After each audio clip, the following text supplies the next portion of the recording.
ఇప్పుడు Tollywood young హీరోస్లో young tiger NTR ఏమో బిజీగా ఉన్నాడు. ఒక పక్క సినిమాలతో బిజీగా ఉన్న ఎన్టీఆర్ మరో పక్క బుల్లితెర మీద బిగ్ బాస్ అనే రియాలిటీ షోతో బిజీ అయ్యాడు. ఎన్టీఆర్ తాజాగా బాబీ డైరెక్షన్లో కళ్యాణ్ రామ్ నిర్మాతగా చేస్తున్న జై లవ్ కుశ చిత్రంలో నటిస్తున్నాడు. ఈ చిత్రంలో 3 పాత్రలతో విభిన్నంగా కనిపించనున్నాడు. పక్కా మాస్ కామెడీ ఎంటర్టైనర్గా జై లవ్ కుశ ఉంటుందని అంటున్నారు. అయితే ఎన్టీఆర్ జై లవ్ కుశ చిత్రం కంప్లీట్ కాగానే తన నెక్స్ట్ ప్రాజెక్ట్ని త్రివిక్రమ్ డైరెక్షన్లో చేయనున్నాడు. త్రివిక్రమ్ కూడా ఎన్టీఆర్తో సినిమా చేయడానికి ముందుగా పవన్ చిత్రాన్ని ఫినిష్ చేయాల్సిన పని ఉంది. ప్రస్తుతం పవన్తో సినిమా చేస్తున్న త్రివిక్రమ్ ఆ సినిమా కంప్లీట్ కాగానే ఎన్టీఆర్ సినిమాకి షిఫ్ట్ అవుతున్నాడన్నమాట. అయితే ఇప్పటికీ త్రివిక్రమ్కి ఎన్టీఆర్కి మధ్యన కథా చర్చలు జరిగినట్లు వార్తలు వస్తున్నాయి.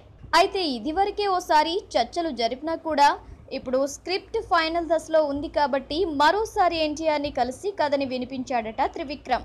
ఇక త్రివిక్రమ్ చెప్పిన కథ విన్న ఎన్టీఆర్ దాన్ని ఫైనల్ చేశాడని అంటున్నారు.